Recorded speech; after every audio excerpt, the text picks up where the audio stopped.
안녕하세요. 훈이의 입시포트입니다. 이번 영상에서 학생 여러분들에게 설명해 드릴 내용은 약학과 선발에 대한 얘기예요.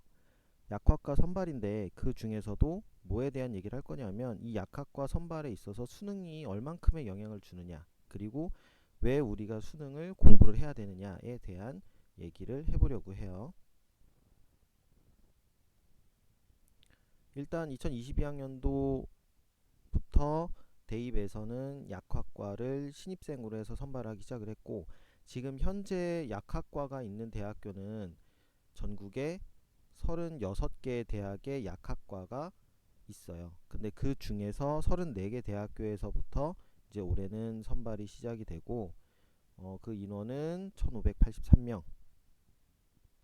자, 그래서 전체적으로 의학 계열의 학생들 선발에 있어서 인원이 그만큼 늘어나서 전체적으로는 약 6,000명 가량의 학생들이 선발이 돼요. 이 학생들이 선발이 되고, 그 중에서도 지금 약학과 같은 경우에는 중앙대와 이화여대에서 학생들을 지금 가장 많이 선발을 하고 있어요. 뭐 그 밑으로 숙명여대, 덕성여대, 조선대 이런 순으로 학생들의 이제 선발하는 인원의 순서가 이제 내려가고 있고요. 그리고 그럴 때는 학생 입장에서는 내가 어느 정도 수준일 때 약학과를 지원하는 게 괜찮을까라는 생각을 하게 될 텐데, 순수하게 이과생 성적만으로 계산을 했을 때 내가 만약에 상위 5% 안에 들어간다라고 한다면 도전을 해볼 만하다라고 얘기를 할 수 있을 것 같아요.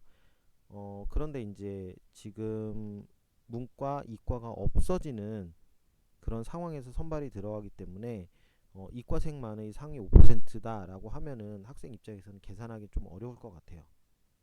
그래서 이과생, 문과생이 없는 걸로 생각을 했을 때는 상위 2% 안에는 최소한 들어가야 내가 도전을 하는 게 의미가 있을 것 같다. 그래서 내가 지금 공부하는 과목들, 내가 또는 선택한 과목들이 수능 영역에 있어서 어느 정도의 지금 수준 안에 들어가고 있는지를 반드시 파악하고, 내가 대학 수학능력 시험까지 준비를 했을 때 어느 정도까지의 성적을 만들 수 있을 것 같다라는 것을 반드시 확인을 해보셔야 될 것 같아요.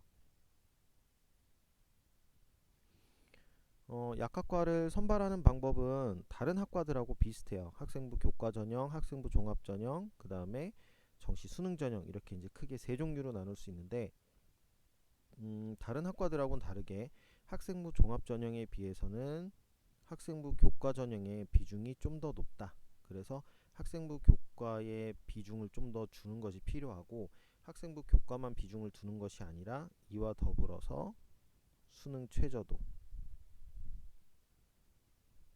자, 요것도 같이 생각을 해야 된다라는 거죠. 결국에는 수능 최저를 생각을 한다라는 얘기는 결국에는 정시와도 연결이 되는 부분은 있어요. 음, 의학 계열 같은 경우에는 대체적으로 학생들의 수능 최저가 세개 영역 합이 5등급을 맞춰야 되는 경우들이 대부분이다 보니까 결국에는 정시 전형과도 성적에서는 그렇게 많은 차이가 나진 않는다라고 생각하시면 좀 좋을 것 같아요. 그 다음에 자, 여기 내용을 보시면 수능 최저학력 기준 또는 정시 수능 위주로 선발하는 비율이 어느 정도냐를 얘기를 하고 있는데, 의대 같은 경우에는 지금 91.5%, 자, 한의대 같은 경우에는 98.6%의 학생을 수능 최저학력 기준이 적용이 되거나 또는 정시 수능 위주로 선발을 하고 있어요.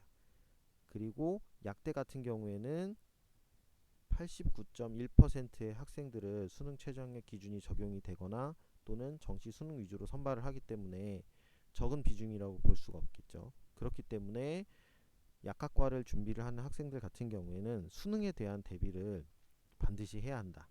그리고 수능에 대한 대비를 할 때는 주요 과목, 국어, 수학, 영어, 이렇게 주요 과목에 대한 학습이 중요하다라고 얘기를 할 수 있을 것 같아요. 특히 영어 같은 경우에 수능 최저학력 기준에서 영어를 많이 얘기를 하는데, 그 이유는 영어는 절대평가로 반영이 되기 때문에 그래요. 그래서 다른 과목들에 비해서 학생들이 상대적으로 1등급을 얻기가 쉽다라는 거. 다른 과목들은 상대평가이기 때문에 학생들이 1등급을 맞자고 해도 90점이 넘어도 1등급이 안 되는 경우가 허다하죠. 그렇기 때문에 영어를 수능 최저에서는 다른 강사나 선생들이 많이 권유를 하는 편이에요.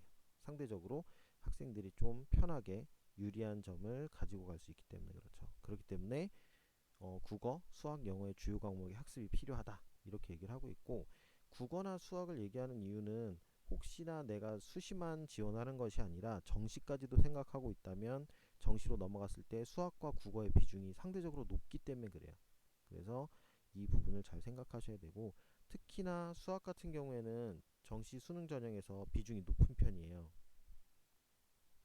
어느 정도의 비중을 차지하고 있냐면 40에서 45%의 반영 비중을 가지고 있어요. 그렇기 때문에 수학은 절대적으로 내가 점수를 가지고 가야 되는 영역이다 라는 거 꼭 잘 기억하셨으면 좋겠어요. 그래서 약학과를 선발하는 그 과정에 있어서 지원을 하고자 하는 학생들은 반드시 내가 지금 수능 최저에서 어떤 과목이 유리한지 불리한지를 잘 확인하시고 그 등급을 맞추는 것을 생각하셔야 되고, 절대 수능을 등한시하시면 안 된다라는 거 꼭 기억해 주셨으면 해요.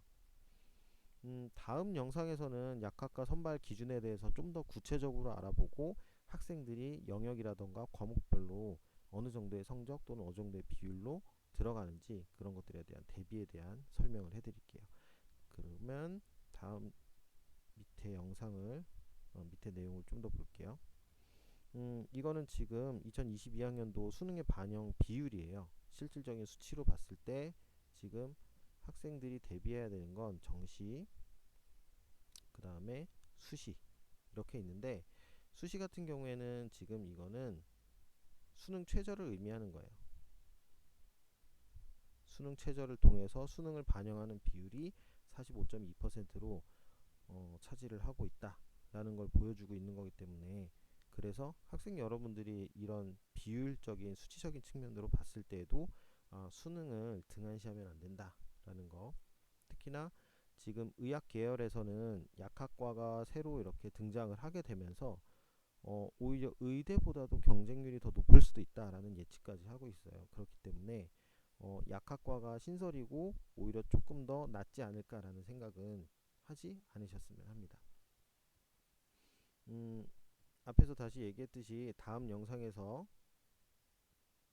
약학과에 대해 좀 더 구체적으로 선발하는 기준이나 이런 자격 요건 같은 것들을 확인해 보는 시간을 가지도록 할게요. 그러면 다음 영상에서 뵙도록 하겠습니다. 감사합니다.